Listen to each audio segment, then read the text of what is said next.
buy or sell, Gentry will finish the season as the top rookie fantasy running back. And I guess I would ask this question to you, George. Who the bleep is he competing with at this point? It is so ugly at running back in fantasy. RJ Harvey has done nothing. Omarion Hampton is hurt. Caleb Johnson, does anybody even know where that guy is? He doesn't even play for the Pittsburgh Steelers. I mean, what am I missing here? Oh, there's one. There's one that I'm missing. There's one that I'm missing. I'll name that for you. I'll name the guy you didn't mention there. Well, Henderson's another guy, by the way. The New England Patriots don't trust, right? They don't play him. But the guy that could compete with Gentry, would be the name that you said you loved during preseason. You love this guy's name, Cam Scotabo, right? He'd be the guy. He's right there with them. The only problem for Cam would be, A, it is the Giants. Their schedule is brutal. And B, Tracy should return. So that's going to take away. Cam will be the starters. I think he will be. But Tracy's going to eat up some touches there. So that's my only issues there. But I think he's the guy who competes with Gentry for that number one overall role, which I'm shocked. I'm shocked that it's not Hampton. He got hurt. Shocked that it's not Henderson. They don't like him. Shocked whatever, RJ Harvey in Denver, whatever's going on here. Will he finish the season at his top? This is a little different when I say I automatically take the field here because there's only one other guy. I'm going to buy this. Gentry's the best guy, but would I be surprised if it's Scotabo? No, I would not. Yeah, I'm going to sell this for the guy that I just forgot about in Cam Scotabo. I guess the only concern that I would have, and it's a slight one, is that in a couple of weeks, Tyrone Tracy comes back. Fantasy Sports Today. Fridays starting at 3 p.m. Eastern. Only on SportsGrid.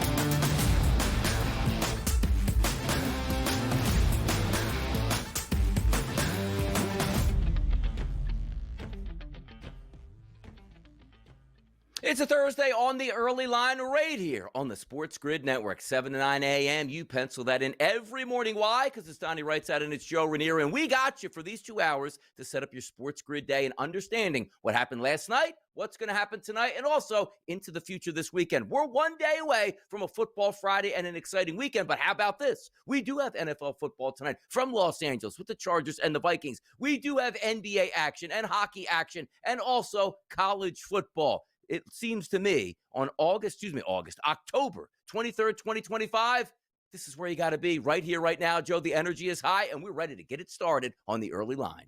Kind of feels like it was just August yesterday, right? Waiting for the start of college football and everything else. But no, here we are, Donnie, right smack here, another week in the month of October, and college hoops just around the corner. If you don't have enough to get you going during the week, hold on, a couple of more weeks, it's going to get really out of control. Week 8 in the NFL, Week 9 in college football. Where does the time go? And also, for those Jets fans, times just stay stuck in stone. Here's Caffeinated Joe. Yeah, Donnie, the theme today is the more things change, the more they stay the same, apparently, because we have now reached, a new level of Jets misery, Donnie. Just when you think you've hit rock bottom as a fan of this cursed franchise, just when you think it cannot possibly get any dumber, any more embarrassing, I wake up this morning to this absolute gem from yesterday. Now, keep in mind, the Jets are 0-7. They are arguably the worst team in football. Nope, let me take that back. They are the worst team in football. And their head coach, Aaron Glenn, who we have featured a number of times, scratching our head here on the show, Donnie, was asked, who is your starting quarterback going to be this week against the Bengals? And Donnie, his response, he doesn't want to tell us. Why? Because he doesn't want to give the Bengals a competitive advantage. A competitive advantage, Donnie. You're 0-7. Your offense put up negative passing yards 2 weeks ago. What advantage are you possibly protecting here, Aaron Glenn? The element of surprise? Are the Bengals worried you might accidentally complete a forward pass? Is that the problem here? And who are your options, by the way, that you are hiding from the Bengals? Justin Fields, who the owner basically just threw under the bus publicly a couple of days ago. or Tyrod Taylor, who apparently now might be hurt. This isn't exactly Montana versus Young back there. It's like trying to keep it a secret whether you're going to serve week-old leftovers or just starve to death, Donnie, because that's the choices we have here. The fact that Aaron Glenn said with a straight face that this might be the biggest win of the Jets season is hysterical. Forget coaching strategy. This is unintentional comedy at its absolute finest. Look, I get it. You don't want to show your hand, but just say you're evaluating the position. Don't insult our intelligence by pretending the Bengals are losing sleep trying to figure out if Justin Fields is going to hold on to the ball too long or if Tyrod Taylor is going to play on one leg. This is why the Jets are the Jets. This is why we can't have nice things, Donnie. It's not just the losing. It's the constant soul-crushing stupidity that surrounds this franchise. So congratulations, Aaron Glenn. You didn't give away the starting quarterback to the Bengals, but you did give away the fact that it's still, Donnie, the same old Jets. You bring up such good points here because soul-crushing defeats, the Buffalo Bills, right? Getting the 4 straight Super Bowls, not winning them. But at least you had the highlights of getting there and wins along the way. My Eagles fandom in the early 2000s, right on the doorstep every single year to have your heart torn out. But at least you had fun during the NFL season. Jets fans have no fun. And by the way, if you haven't seen that video of that young Jets fan, which you know goes with his family and his dad drags him along every single week, exacerbating, saying, you know what? I'm a Jets fan. Like, I was born into this. I hate this football team. I'm not going to stop being a Jets fan, but I get no joy out of this team. My goodness, Jets. Maybe it's next year. Maybe it's not next year. Maybe it's 10 years. Being a Jets fan, man, you just always have that optimism, and it always gets planted and dusted out within the first few weeks of a season. It's not fair. So let's go ahead and get to some information that we love to talk about here coming up on the early lineup, and that's also Justin Fields. Understand this. These are the sign of an organization, Joe, is we keep everything in-house, right? Like, we understand Justin Fields is a bad quarterback. Woody Johnson doesn't like the quarterback situation right now. You don't have a press conference here when you're talking to people, when you're at an owner's meeting saying, if we can complete a pass, it would look really good. Keep that in-house. I love the honesty. We get it here, but that's the first sign of really bad leadership. And Justin Fields basically like, yeah, I'm getting paid. So what? He's not going to change my mind if I meet with him or not. What is the deal? What are the Jets doing here? Hot mess, Donnie. That is all this is a hot mess. And it starts from the top when you have a coach pretending that somehow they're going to have a competitive advantage if he doesn't tell them who's under center is quite honestly laughable. And if he won't tell us, what do you think the quarterback room is like? Like, hey, dude, is it me? Is it him? Like, I don't know. Is a wide receiver going to be the quarterback? It's total dysfunction at a crazy level here. And also, like, dysfunction at a crazy level. Like, nobody even wants to show up to work at this point. Like, the season is already over. And if you're a quarterback who's bad and you're struggling, you have nobody to throw to, basically nobody to hand it off to, it feels like. Who even knows if Hall's going to play this week? And away you go. That's the life of the Jets here. They'll play Sunday. I don't know how well they're actually going to play here. Lamar Jackson, he's hoping to play this weekend. First sighting on a practice field in weeks here. Coming to save the day. I don't even know if it's going to make a difference at this point. But, hey, at least Lamar's back practicing, and that's a start. Yeah, that is a start, Donnie. And we talked about it during the week in the spread lines, right? Like, we're trying to figure out whether or not that line, that line at 6.5 was okay. He must be playing, right? There's no way they would be almost a touchdown favorite if he wasn't playing. Well, P.S., now that he's practicing, the line is going the other way. You can't make it up, Donnie, right now. You absolutely can't make it up.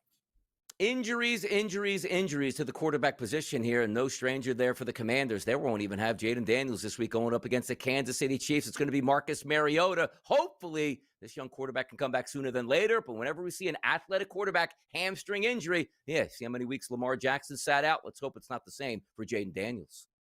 Well, listen, I'm good. I'm okay with this move because I think the Washington team is absolutely a train wreck right now. I think the defense is a mess, and I think basically anything less than 100% with this kid, you're risking the future. He is your future. So do us a favor and don't roll him out there to try and save a 500 season, Donnie. I'm okay with this move. And by the way, Sean Payton, just own it. Just own it. You were taking digs at Russell Wilson. We like this as a fan base here. We understand you two don't like each other. Just as we have to say, keep it 100. No ill intent with the comments. Stop the madness. You meant every bit of those words to take digs at Russell Wilson. It's okay. Stand behind your words. We get it. I kind of like it, Donnie. I love the play. Like, what, me? What are you talking about? Like, I don't. Oh, come on. What do you mean? Oh. I mean, come on. I mean, I honestly meant nothing by it. Absolutely fantastic. Just keep stirring the pot, Sean. I love it. How about stirring the pot at the plate, Joe? You talked about yesterday how well the Toronto Blue Jays have been at the plate, getting back one of their best players just in time for the World Series. That's what they need. Bo Bichette on the mend, expected to be back game 1 Friday. That's all good news, right? So that's just another bat and another weapon for the Toronto Blue Jays to be able to utilize against that crazy starting pitching of the Dodgers. Wemby grew an extra inch over the summer. Wemby came out opening night and dropped 40 as they plastered Dallas. This guy could be the ultimate cheat code, Joe. 21 years old, Donnie. What's he going to be when he's 27? Look at that. I mean, look at that my stat goodness. It's just, he's 21, Donnie. Like, he just turned legal to drink. Crazy. 30 minutes, 40 points, 1 million blocks, rebounds, and you go ahead with that here. Here's an interesting story, by the way. Tony Vitello used to be the coach/manager, I guess you can call it, for the Tennessee Volunteers. He's actually taking a pay cut to go to Major League Baseball. Why is he taking a pay cut here? I don't even understand. This has got hot mess written all over. What is this? When I tell you hot mess, this is going to be a hot mess here. This is worth watching all year long coming up, Donnie. Oh, boy, those analytical dudes out there at San Francisco. Mistake or jackpot? We'll certainly find out. We're going to get to some spread lines you need to know about next, right here on the Early Line.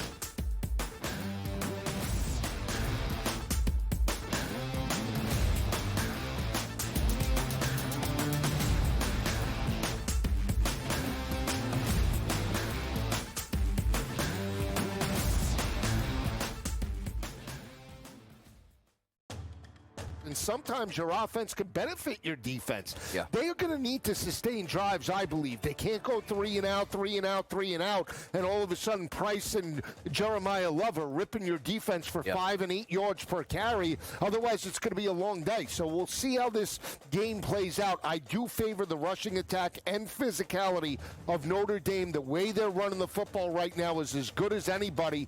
SportsGrid's College Football Today.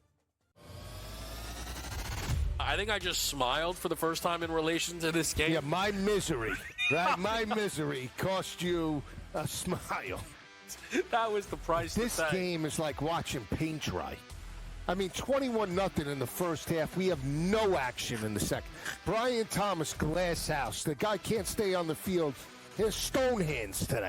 Pro Football Today, only on SportsGrid. Don't worry, too much. I don't think Kendrick Bourne is a bad play. He's probably a good streamer, but I don't think he's going to get you 10 for 140 again. And he got you 10 for 140 again. And now he gets Mac Jones again this week playing quarterback. And Mac Jones has just found this connection. Now, you do have a returning George Kittle. That's going to put a wrinkle in this offense. Eventually, you should get a returning Brock Purdy. So Bourne's value is at its zenith. That's when you try to sell guys off. Fantasy Sports Today, only on SportsGrid. After the first week of football, who'd have thought Alabama would be right back on the top? After a couple losses, Texas would have a chance to be back where they are. And we've all kind of watched Texas A&M and Ole Miss kind of jump right in the hunt. And, that Texas A&M's kind of become my dark horse because they can beat you offensively and they can beat you defensively. The Bowden Blitz, only on SportsGrid.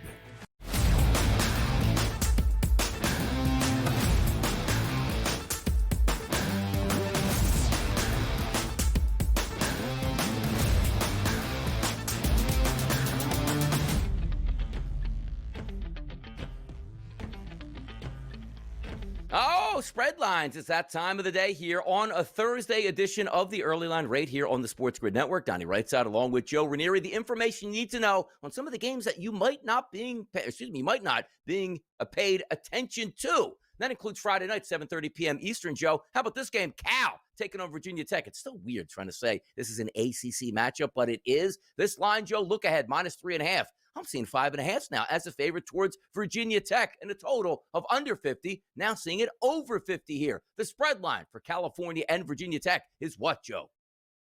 Donnie, we started on Monday. I said we got to keep an eye on this game because something doesn't smell right here. I mean, Cal. First of all, the teams have complete opposite records, right? Cal is 5-2. Virginia Tech is 2-5. Virginia Tech opened up as a 2.5, 3-point favorite at home at Blacksburg on a Friday night, which we know Sandman and the whole thing. It's pretty crazy, right? But as of yesterday, Donnie, I watched this thing get steamed up to -6 in a bunch of spots, and I'm baffled. You're giving almost a touchdown with a Virginia Tech team that just fired their coach a month ago. They're sitting at 2-5, and oh yeah, Justin Wilcox, the Cal coach, this guy isn't just good, Donnie. He has been an absolute ATM machine in this price range as a dog, 29-16 against the spread as an underdog. He has covered this number 65% of the time since he's at Cal in this spot as a dog. It's one of the more reliable trends. It's a moneymaker. You want to give me nearly a touchdown with a 2-5 team with an interim coach? Yeah, no, I'm good. I'll take Cal in this one. State schools on a Saturday afternoon in October. Who says no? Not these two guys here. San Diego State and Fresno State. Opening line, roughly 1.5 here listed for San Diego State. Most outlets now actually showing San Diego State as a field goal favorite. And a total which opened up around 48.5. Still sitting in that range at 47.5. San Diego State, Fresno State. The spread line here, Joe Ranieri. What is it? Another one of these games, Donnie, where you scratch your head because you have San Diego State has now put itself in a position for the Mountain West title game, right? But it's won its last 4 games and pretty convincingly, both straight up and against the number. And now you have a struggling Fresno State team that has lost 3 games in a row against the number and comes off a brutal loss to Colorado State, who just fired their coach 49-21. So to me, it feels a little light here, doesn't it? I mean, San Diego State is a slim 3-point favorite on the road against a team that can't seem to figure it out. It's a clear pros versus Joe spot here. The pros are on Fresno State, who happens to be 9-0 against the number as a home underdog in Mountain West play here. But there's been a line drawn in the sand. The public loves San Diego State, but this line will not be getting any higher than what it is right now. Sometimes we sit in bizarro world, right? In college football, it's like, now, wait a second. Vanderbilt is actually favored to beat LSU. Like, what time machine do I need to get into here to change this up? Vandy goes out and beats LSU. Oklahoma State used to run the Big 12. And I don't mean you're going to win the conference every year, but one of the heavyweights here that's usually doing the damage and the big beatdowns.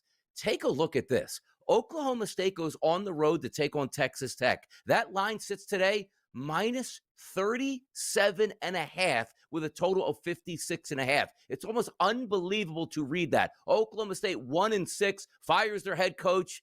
40-point favorite for Texas Tech, Joe. What's the spread line here?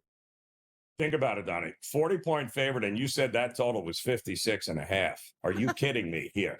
Now, the funny thing, the thing that caught my attention is anybody that follows Texas Tech football knows that 56.5 in Lubbock is one of the lower totals I can remember, Donnie. These totals at Lubbock are always in the 60s or better. In fact, when I looked it up, in the last 24 home games, Texas Tech has only had a lower total once, Donnie, and it was 56 versus Baylor and what turned out to be, you ready for this, a 59-35 game. So we are talking about an unprecedented low total in Lubbock, Texas, against an in-state, right, an in-conference rival here, right? You're talking about Oklahoma State. My goodness, what a drop for the Oklahoma State Cowboys. But it still feels too low to me. Why? Because Texas Tech coming off the loss to Arizona State, they'll probably have Moten back. Forget about Oklahoma State adding anything more than maybe 17, 18 points a game, which is what they're doing right now. This is all about Texas Tech letting out some frustration. It would not shock me if Texas Tech hits the total itself as a score. They're going to drop 50, 60 points on Oklahoma State this weekend. By the way, something to watch as well in this game, not actually the point spread, but are there going to be some tortillas thrown onto the field this point? No. Because understand this, there's heavy fines coming, revoking of season tickets and ejection from the stadium. Let's see how that one actually plays out. Let's get to the NFL, Joe. Tampa Bay and New Orleans in a divisional battle. That'll take place 4:05 Eastern Sunday afternoon. Tampa Bay comes in a little banged up and battered, but still a 4.5-point favorite and a total of 46.5. The Saints come marching in back home. Can they stay within this line? What's the spread line for you, Joe?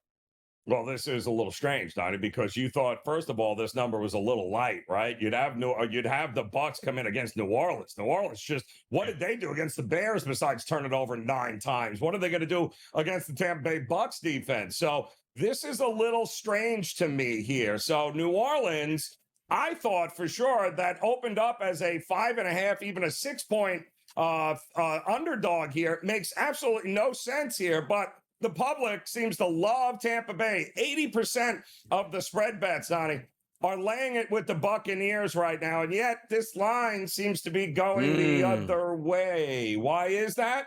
Well, that's because we've got a ton, and I mean a ton of money coming in on the books on teasers this week with this game. So keep an eye on that one. Let's squeeze another one in. Green Bay and Pittsburgh, Joe. We have a primetime football game. And how about this? The Packers' other quarterback back in the day was Aaron Rodgers. Now he's going up against his team. It's a 3-point line. Pittsburgh is a dog at home. What's that spread line?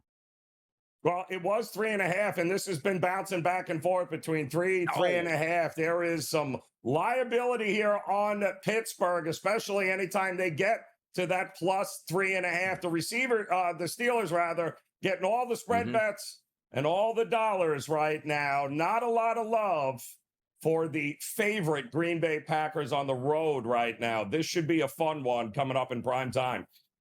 Let me tease this. Let's just say you like to go out and eat and have a nice dinner here. What happens if the place told you, we stop dinner at 3:30 in the afternoon? That's what the NFL is doing. Come back and find out why.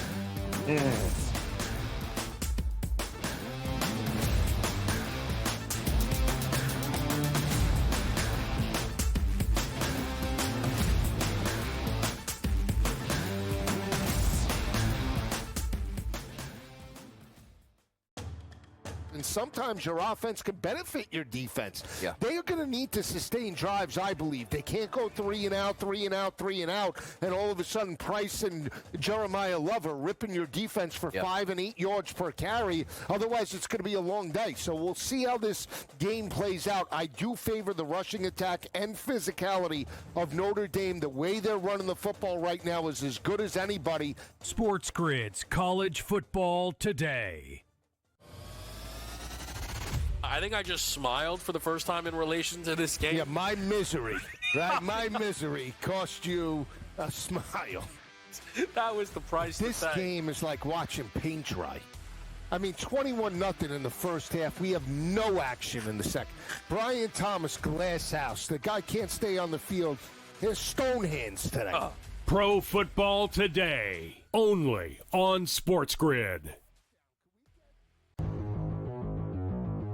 You don't worry, too much. I don't think Kendrick Bourne is a bad play. He's probably a good streamer, but I don't think he's going to get you 10 for 140 again. And he got you 10 for 140 again. And now he gets Mac Jones again this week playing quarterback. And Mac Jones has just found this connection. Now, you do have a returning George Kittle. That's going to put a wrinkle in this offense. Eventually, you should get a returning Brock Purdy. So Bourne's value is at its zenith. That's when you try to sell guys off. Fantasy Sports Today, only on SportsGrid. After the first week of football, who'd have thought Alabama would be right back on the top? After a couple losses, Texas would have a chance to be back where they are. And we've all kind of watched Texas A&M and Ole Miss kind of jump right in the hunt. And, that Texas A&M's kind of become my dark horse because they can beat you offensively and they can beat you defensively. The Bowden Blitz, only on SportsGrid.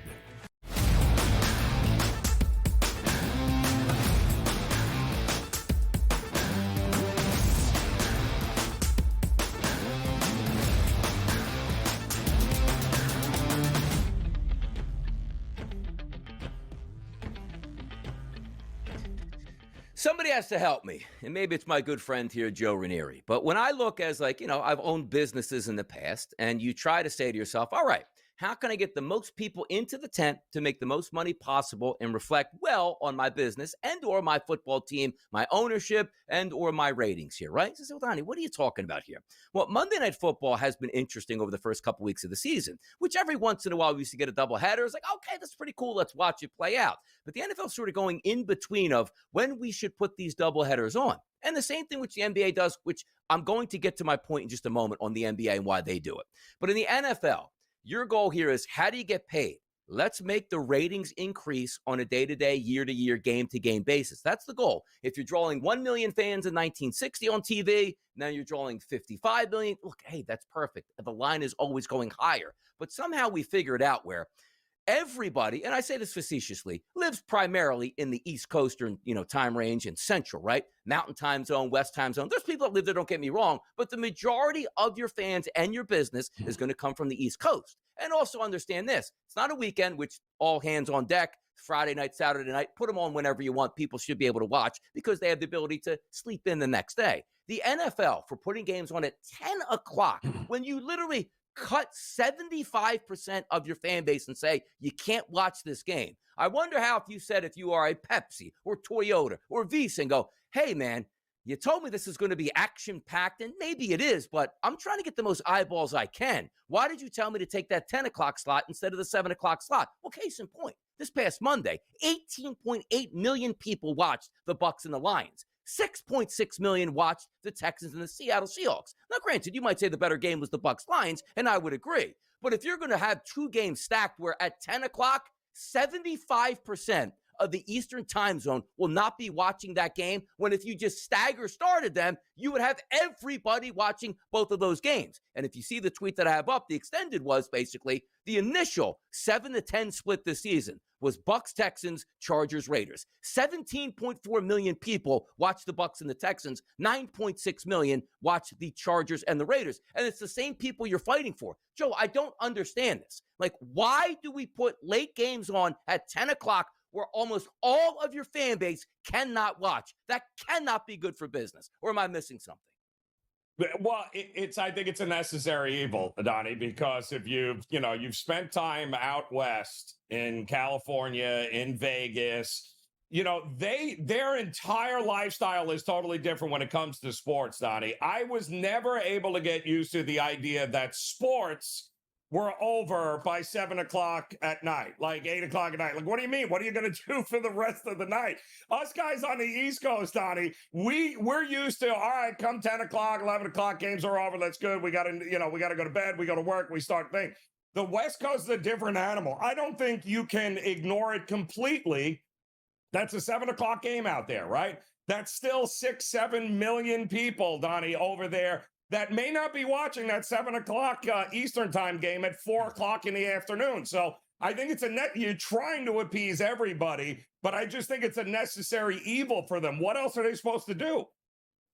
And by the way, also, what's fun about this comment too? Because, well, look at this. Like, it's just the viewpoints here. 18.8 million people watch Bucs Lions. And you said, well, Don, he still got 6.6 million for the 10 o'clock game. You know who 90% of those people were? They fell asleep and kept the television on. That's why he got 6.6 million. It was probably 2.6 million that watched that late game at that point. Say like, oh, the ratings are really good for late night TV. Why? Because you put the TV on and you fall asleep and go, man, everybody wanted to watch the late show at 11:30. No, they didn't. They just had their TV on and it was recording as if they were watching that live. I used it as a point of like dinner. 4:30. Hey, I'm going out to get dinner with the family. Wait a second, they're not open for dinner here. Why would you alienate 75% of the people? Because I eat dinner at 9:30 a.m. in the morning. You're not the person I'm supposed to cater to at this point. You want to cater to the normal people out here that are actually eating dinner later in the day, Joe. I'm telling you right now, Joe, make me commissioner. We won't be going overseas. We'll have every game where every single person can absolutely watch this. There's a reason, Joe, on Sunday night, we don't start the Super Bowl at 10 o'clock.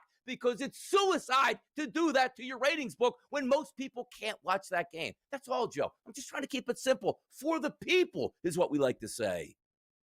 We've seen this a lot, Donnie. When it becomes really interesting is when it's playoff season across these sports. And these games start at 9 o'clock, 9:30 on the East Coast time. And we're all going, can't we start this at 7? Like, why? And it's always the same answer, right? Well, there's another half of the country that they're not even home from work yet, so we can't start the game.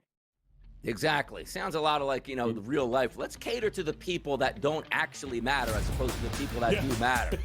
Stop putting these games on late, NFL. We'll be right back.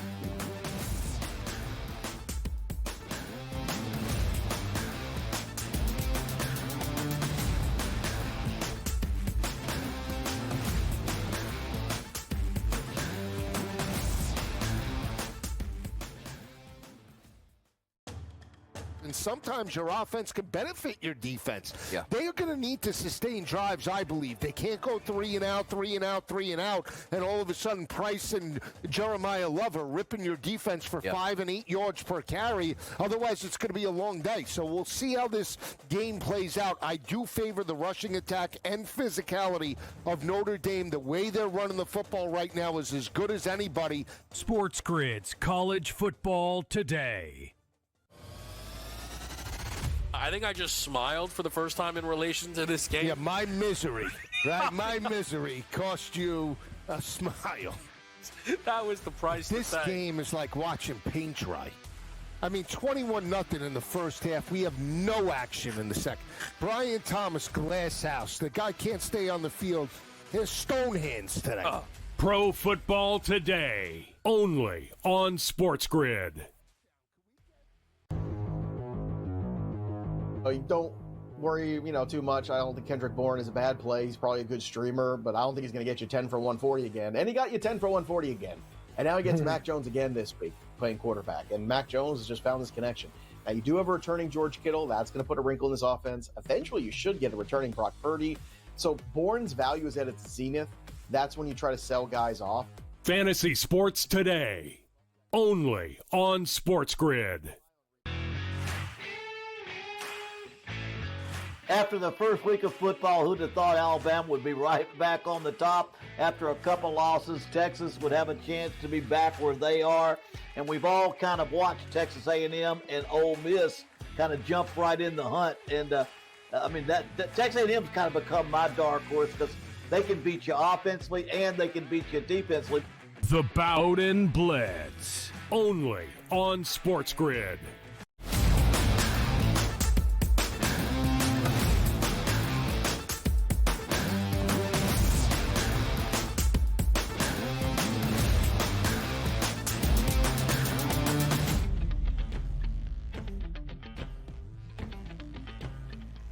NFL news and notes, and also a game tonight on Thursday Night Football. Let's get to some of those news and notes, which included Philadelphia. A.J. Brown not practicing yesterday. They had some pictures of him in like a practice jersey, but standing off to the side. Maybe it's a hamstring. Maybe he's upset. And also, check out this tweet. Jalen Hurts asked if he sees A.J. Brown's social media post. Quote, yeah, in prep. Unquote. Asked if he's ever been confused by them. Quote, I just keep my focus on the collective. I don't know what yeah in prep actually meant, but I'm pretty sure, a quarterback just has so much on his mind. Like, hey, man, you see your wide receiver's tweets?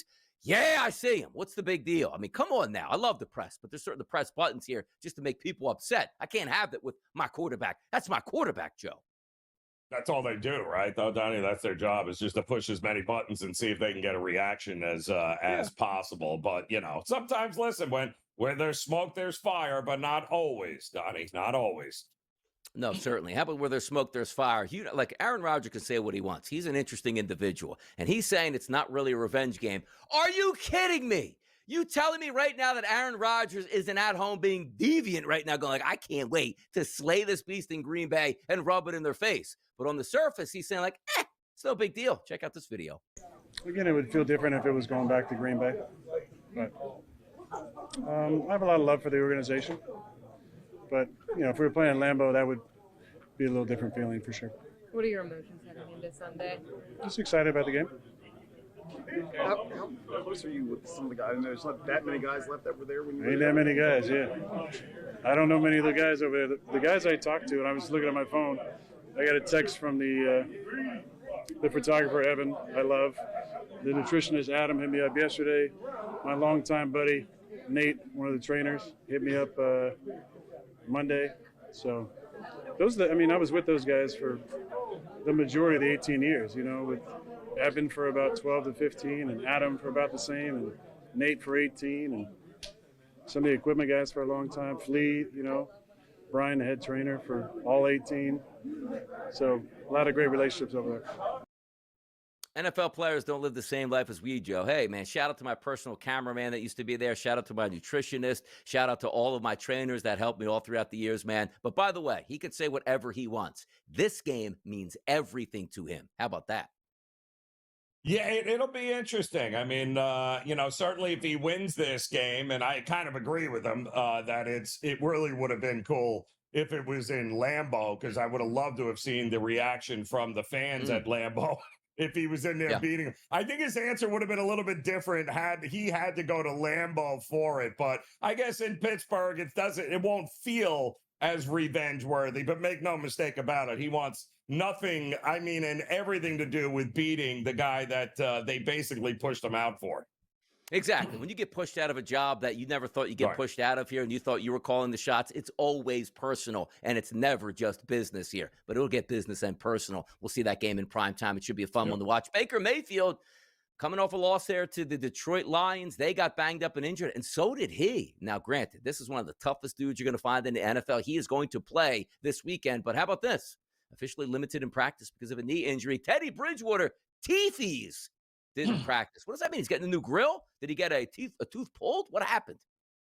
I've never seen anything like that, Donnie, ever. But it was a rough Monday night for Baker Mayfield. He lost Mike Evans, and the Bucs, the offensive line, did not show up. They might not have well been on the field there. And they allowed 30 total pressures to the Lions. That guy was getting hit left and right when he was throwing the ball. So it was a rough night, but knowing Baker Mayfield, something tells me that, it would have to be, he wouldn't not be able to walk for him not to be on the field for this game against a division rival.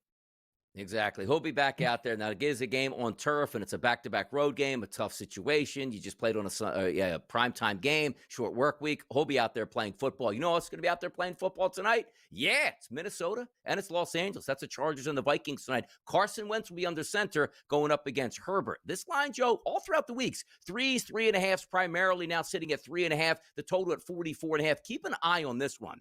The offensive lines are really banged up on both sides. Darrisaw and O'Neal, the left tackle and the right tackle, are questionable tonight for the Minnesota Vikings. Now, football players are tough. If they get out there, they'll play. Alt looking to try to come back here as one of the tackles for the Chargers. They've been depleted all season long, but it could come down to who's more valuable on the offensive line tonight to keep those pass rushes at bay. It's an interesting line, 3.5, Joe, and a total of 44.5. Where are we leaning tonight? Minnesota bounce back? Chargers bounce back? What gives here? Yeah, it's interesting that the hook is available there, Donnie, in some spots. But the Chargers are not playing well, and they can't run the ball. They had no choice but to play catch up last week. So while Justin Herbert threw, I think 50 times or so, he still threw 420 yards. But what choice did he have there? They've lost 3 out of their last 4 games. This is and they almost lost to the Dolphins, let's not forget, Donnie. That should have been a loss, too, as well. So they got to figure some things out here. But quite honestly, it just feels like the Vikings are looking for excuses not to play J.J. McCarthy. And if that is the case, Donnie, Carson Wentz is the guy that you're choosing to go to, who always puts the ball up, in trouble, in harm's way. I don't know. I think the defense of the Chargers has every reason to hurry up and want to play this game the way they got embarrassed last week by the Colts. And also understand this, Brian Flores loves to bring pressure, and he's got to be licking his chops at that offensive line, which also means boom or bust plays, which you have to love. Big sacks, big turnovers, big plays downfield, something to keep an eye on in this one. But again, the 2 quarterbacks will be teeing it up tonight, Carson Wentz and also Justin Herbert. Passing props, 255.5 for Justin Herbert, 230.5 for Carson Wentz. If you like them to throw 2 touchdown passes, it's quite different here on the odds market. Over 2 touchdowns for Justin Herbert, minus 172. Carson Wentz to throw 2, plus 102. It's hard to say who you're trusting, right? Because you're not going to say, well, I always trust Carson Wentz over the other player. The question is, what are we getting out of Herbert? Because we can see some of the best deep throws that you've seen in football. And also, the heck kind of throw was that? Like multiple interceptions, which included red zone interceptions last week as they played the Colts. Well, the problem, Donnie, in trusting both these defenses looked horrific on Sunday. You got to be kidding. Jalen Hurts couldn't complete a pass more than 6 yards there. And all of a sudden he goes away 19 to 23, 326 and 3 touchdowns. Nope. The perfect passer rating. And then you got Khalil Mack comes back. You have a Chargers defense that is completely, finally, everybody is healthy. And they get absolutely embarrassed by Danny Dimes. So on a short week, I don't trust either defense. I think both quarterbacks are going to have a ton of success. I am definitely looking at the over here. Yeah, not really looking at the running game so much, but also understand this. Aaron Jones came off the PUP list, eligible to practice this week, limited practices in the short week on a Thursday night. I'll see if he gets back in. The reason we say that, if you go to most sports books right now, if I'm just looking at FanDuel, there's no rushing props listed for Minnesota. You know Mason's going to be there, waiting to see if Aaron Jones is active tonight, maybe to give him a little bit more boost in that backfield at this point. And if we are talking about touchdown props in this game, which we all love, how about the favorite right now, who's actually not a favorite at plus 115, technically, Vidal, the running back here for the Chargers. Then Jordan Mason, running back here for the Minnesota Vikings, plus 120. Justin Jefferson, Quentin Johnston, Keenan Allen comes behind him. If we're expecting touchdown passes, that's the way I would look. I think Mason has a good chance to score on the ground, but no way, shape, or form I'm taking any of the Chargers running backs, Joe, to score a rushing touchdown. All air shots for me with Herbert and the boys.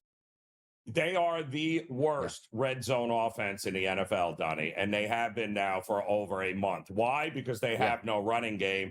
And Herbert had a costly interception in the red zone again last week against Indy, which might have, turned that game around, but they didn't. So you can't trust any of the Chargers guys in the red zone because oftentimes they're kicking field goals. Well, what about Jordan Addison, who seems to be Carson Wentz's favorite target here at this point? So, he's almost 95 yards per game since returning from the suspension, and it's only been with Carson Wentz. He's a guy I would focus on in the prop market here tonight. How about this tweet? The Vikings haven't won a road game on Thursday night in 47 years. It's usually, I always say, home team or no team here, Joe. That's an incredible statistic. May the force be with you, Minnesota Vikings. More hot topics coming up next, right here on the early line, people. Come on back.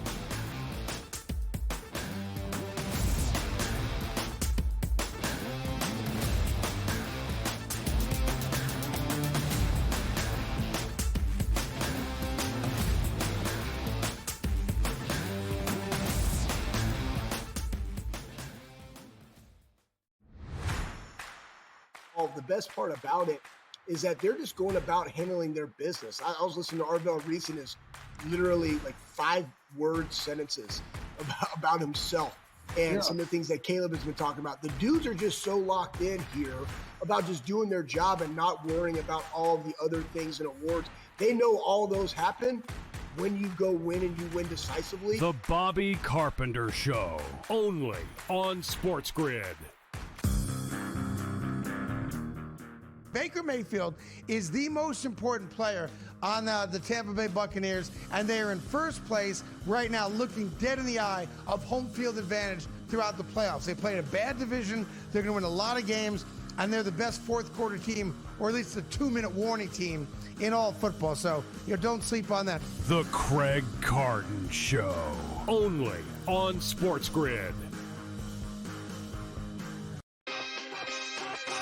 Awesome and monumentous win against Oregon.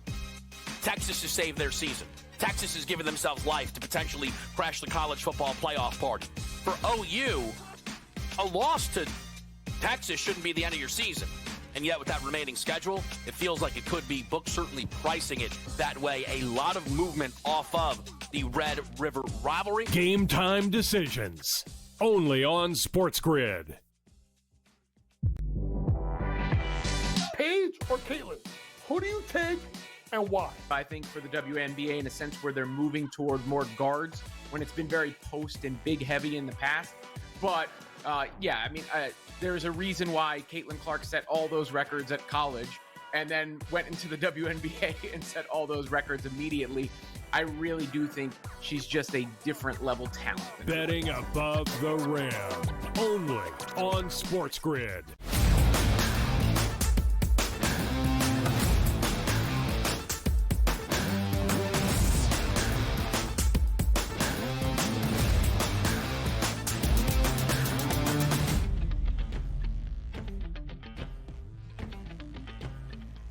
A garden party last night. Madison Square Garden was the place to be. Tip-off in the mecca of basketball, and it saw the New York Knicks 119-111 victors over the Cleveland Cavaliers. Now, the Cavaliers are supposed to win the Eastern Conference. The Knicks supposed to be right on their tails here. Nice win for the Knicks opening night, which included a pretty balanced effort. Anunoby, 24 points. Karl Anthony Towns, 19 points. Mikal Bridges, 16 points. Jalen Brunson, 23 points. And Miles McBride off the bench, 15 points here, which saw How about this? 19 of 46. 3-point range here for the Cleveland Cavaliers, 41%. 14 of 40 for the New York Knicks, 35%.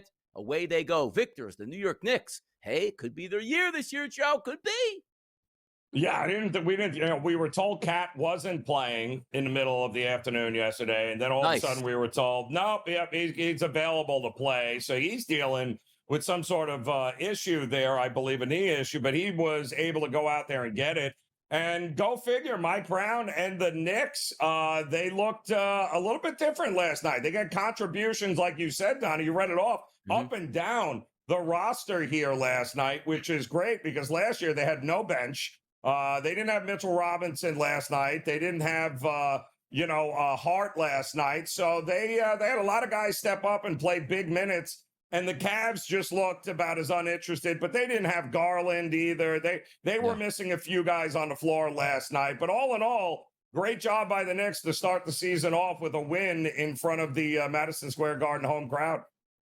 How about garden to garden, people? New York City up to Boston. The Philadelphia 76ers getting 2 points early yesterday. I said, you know what? I'll take the Celtics -2. And late as 4.5 to 5s on the board by the time this game tipped off. But it was the Philadelphia 76ers in a comeback victory, 117-116. If I would have told you before the game, hey, man, Joel Embiid's active. Oh, he could be a key player. 20 minutes, 4 points, and a -16, and the Sixers won. Why? Because Tyrese Maxey scored 40 points. And VJ Edgecombe, in his first game as a rookie, 34 points on the road. They were tremendous. Guard play won it for the Philadelphia 76ers. Third highest career debut in NBA history there. And that says something here. Even better than Allen Iverson, by the way, who in his first game only dropped 30. The kid was over the top good, man. I mean, and I loved his answer afterwards, Donnie, when he was like, listen, I was just trying to play basketball at the end of the day. He said, I really didn't want to overthink it. Kudos to you. Don't get so caught up in the moment. I mean, he dropped 14 in the first quarter alone. He had 5 3-pointers and 7 boards. Yeah, that's a good get by the Philadelphia 76ers. Kid's explosive, man. We'll see what the Sixers do. And also, Joel Embiid didn't play all that well. Maybe he works his way back into shape, and then he starts to feel better. But a good win for the Sixers against a really depleted Celtics team. But a win is a win, as we like to say. And you want to talk about an easy win? That was the Spurs last night. The battle of the state of Texas. If we leave Houston out, it was San Antonio Spurs 125, Dallas 92. What happened here? Well, it was Victor Wembanyama. The kid only needed 30 minutes, Joe. 40 points, 15 rebounds. This guy is, and by the way, efficiency, you want it? How about 15 of 21 from the floor, which included 9 of 11 also from the free throw line. The Spurs absolutely collapsed the Mavericks on their home court. Cooper Flagg, #1 pick, generational guy. Not last night, Joe. Not last night. Yeah, it feels like it's reincarnation of Tim Duncan again, is what I'm watching with this kid. It's unbelievable. It's just he can take it over. I mean, at 7'5". The kid is just the way he's starting to grow into himself. You can see he's starting to understand the game. You know, he had to pay his dues the first couple of years here in the league. You knew the talent was there. And all we kept saying is, what happens when this guy gets to be 21, 22, 23?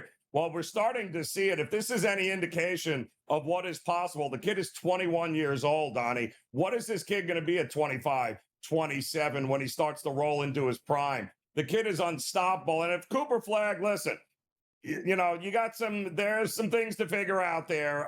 He kind of got no points in the first half. Yeah, welcome to the bigs, kid. This ain't Duke, playing Central Michigan here. So kudos, though, to the San Antonio Spurs for once again having a roster filled with nothing but 20 and 21-year-olds that can absolutely hoop. Thunder and the Pacers tonight. How about this? OKC goes on the road. They're 7.5-point favorites over the Pacers, and a total that's up a little bit from 229.5 to 232.5. Why not? Look at some of those scores from last night. Everybody seeming like they're scoring here. Anticipated starting lineups here for OKC: SGA, Wallace, Dort, Holmgren, and Hartenstein. Then for the hometown team, the Pacers: Nembhard, Mathurin, Nesmith, Siakam, and Jackson. Heavy favorite for those champs after a ring night victory just a few short nights ago.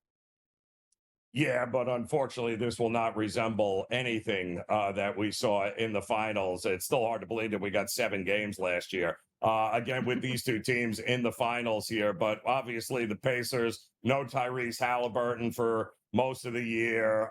They lost Miles Turner to free agency. So while the Thunder will look very familiar, this Pacers team's got some figuring out to do. And this could be a rough night for them to start the season.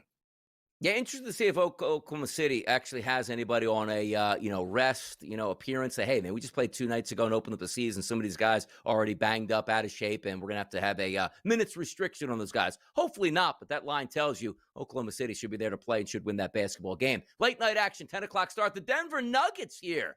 How about that? Get a look at the Nuggets going up against the Golden State Warriors, who showed out on opening night and knocked off the Los Angeles Lakers. At home, the Warriors a slight favorite. 1.5, 2.5, depending on where you're shopping at, in the total of 233.5.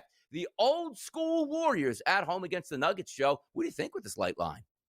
Yeah, this is going to be an interesting one, right? Nuggets, again, I think are completely undervalued, and it's hard to believe that is the case here. But hey, the Golden State Warriors, if they have the same kind of effort from Jimmy Butler and company there and Steph Curry that they did in Game 1, this is going to be a dogfight here. Feels like we might get a few more extra points here tonight than we got in Game 1 with the Warriors. By the way, OKC, back-to-back standalone games here for the champions of the NBA. Ring night was good. They picked up against the Houston Rockets. We'll see if they can do the same. And also getting that first look there at Nikola Jokic tonight and see how that one plays out. So 2 good games on the docket tonight and then a full slate on a Friday, which, again, is a football Friday. By the way, Joe, how do we feel about some of these scores coming across the past couple nights in the NBA? It feels like get that dart out and throw it up against the wall, man. Well, yeah, it's early season. Not a lot of sacrificing of the body right now, Donnie. Did you know Major League Baseball World Series is tomorrow? We'll talk about it next.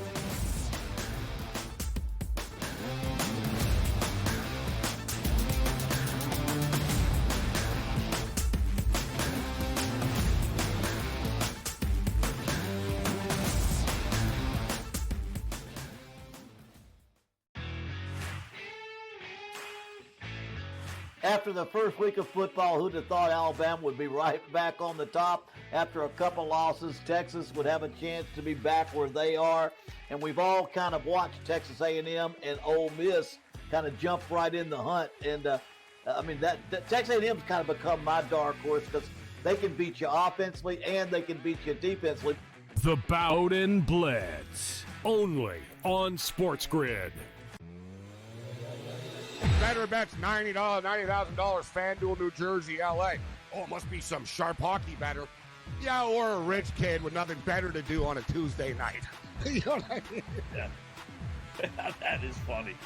God rest his soul, Dave Sheridan always used to say, if he told me this one time, Gabe, he told me 1,000.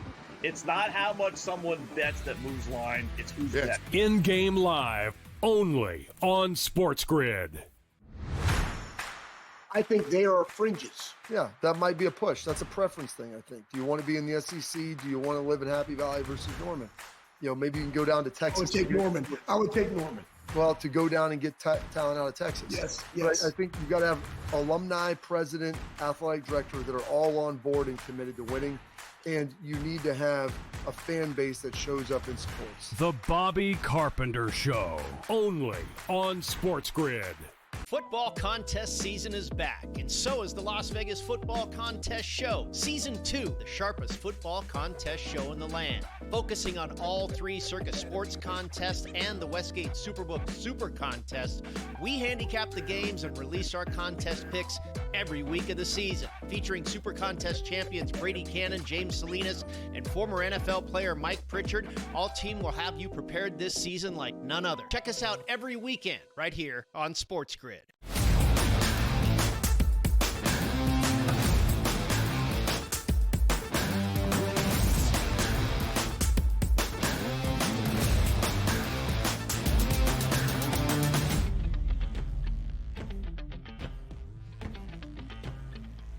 The Fall Classic starts tomorrow on a Friday. Perfect night to do that. 8 p.m. Wonder why they didn't put this game at 11 o'clock. I thought that time slot would be perfect so nobody could watch that game. I can't wait. And you know why? Sometimes you look at the bracket as you see it here. Your favorite team probably got knocked out at some point along the way, unless you're a Toronto Blue Jays fan and, of course, a Los Angeles Dodgers fan. For the casual baseball fan, sometimes you will drop out like, my team's not in it. It's no big deal. Me being a Phillies fan, I see the Dodgers. Oh, I want to root against them. Not necessarily the case because we are handicappers. There's just different ways to evaluate these games, cheer on as a fan, or bet to try to win some money. But I want to start here first, Joe. I actually like this matchup in the World Series. Yes, the Dodgers are going to be a heavy favorite, but Toronto is a fun team to watch, and no way, shape, or form should you count them out. And even me, I do think the Dodgers win the World Series, but it's not a saying like, why watch it? It's going to be over in 4 or 5 games, which it might be. I like the matchup. I'm intrigued by tomorrow night's game, Joe. Well, I'm with you, Donnie, because I was convinced I think the Blue Jays are the team that is best equipped out of the American League to actually go toe-to-toe with the Dodgers. Now, whether they'll do it or not is a completely different thing here. But all you could hope for, given the pitching, the payroll, and the superstars they have there, is that, a team has a puncher's chance. I didn't think Seattle had a puncher's chance against them at all here. And I think Toronto, provided the matchups work out in their favor, I think they absolutely have a puncher's chance just by what we have seen and how these two teams are made up currently. Yeah, it's amazing to watch it play out too, right? Like, let's just say the Dodgers didn't get the World Series and it was the Brewers. Major League Baseball would put on a happy face like, hey, it's the World Series they'll watch. No, you wanted the Dodgers there because it has the Cowboys effect. Dodger fans, which there's a lot of them there, they're going to cheer for the Dodgers. But if you're not a Dodgers fan, you automatically glom onto Toronto at that point, just trying to look down the big bad beast. I love the angles that they play up, but understand this too. As Joe talked about, this isn't a team entering into the World Series, the little engine that could Toronto on offense. Those guys can hit, and getting Bichette back for the World Series is absolutely massive to add another bat into that lineup that can do some damage. So if we focus, Joe, on game number 1, Blake Snell has been nothing short of everything the Dodgers had hoped he'd be and more once you got to playoff time. He's been dominant. Gausman's still a veteran pitcher and can throw that splitter at any time and frustrate batters, but you're looking at a heavy favorite for the Dodgers. They opened up around that minus 150 price. Now we're seeing it slightly higher at some places like FanDuel and DraftKings into the mid minus 150s here. You look at the total, Joe, listed at 7.5. Bullpen's rested, pitchers rested here, players are rested. How do we think this game plays out tomorrow, seeing it's about 24 hours away? Yeah, it's going to be an interesting matchup, right? And I think we're going to learn quickly with the pitching aspect of it is that are the Blue Jays at home? Can they strike out less, right? Put more balls in play and give themselves an opportunity to maybe get to that bullpen, Donnie, which you and I have talked about all season long. That's the biggest weakness of this Dodger team, right? Now, they weren't exposed in the postseason, even though they played one more series than what the Toronto Blue Jays have. They're 9-1 in the postseason, Donnie. They're rested. They have everything set up the way they want it. But nobody else was able to get to the bullpen in the 4th inning or the 5th inning, right? They didn't, all their guys were going 7 innings. So, they didn't get exposed. I think that's what we need to see from Toronto in game 1. Can they do enough, work these starting pitchers enough, not strike out, and get to that bullpen by the 5th or 6th inning? If they can, Donnie, they got a real shot at winning a couple of these games. Like, it sounds stupid to say, to be honest, because Toronto has to win game number 1. Donnie, they lost game 1 and 2 in their own building and still won the series. I get it, and Seattle's a good baseball team. It's not the Dodgers. Like, it almost feels like, the neighborhood bully always picking on people, and until he gets absolutely rocked in the mouth with a solid left hook, it's like, oh, maybe you didn't knock him down, he's still going to beat you up. But you let him know that you're here right now. And it feels like that's what Toronto needs. Give me a 5-1 victory, game number 1 by the Toronto Blue Jays to tell them we ain't going anywhere. Matter of fact, we might sweep you, Los Angeles. I'm not saying they can do that, but it feels like game 1 is so important for the Toronto Blue Jays to sort of set the tone for that series. And we talk about those series prices, Joe. As we said, heavy favorite on the Dodgers. Minus 225 price, dog price on the Blue Jays, plus 188. It feels like to me, referendum on game number 1. Are you serious, Toronto, in winning this? Take care of your business in game number 1. Yeah, that's exactly what they need. If they can set the tone, and again, both of these two teams, phenomenal at home all year long, and two of the best hitting teams at home all year long. It's a 2-3-2 format, Donnie, which is interesting, right? Because if that holds true, this could be going to a game 6 back into Toronto. Somebody has got to win on the road in this series. Yes, they do. More hot topics coming at us, including some breaking news on an NBA player arrested by the FBI. Who was that? Come on back and find out on the early line.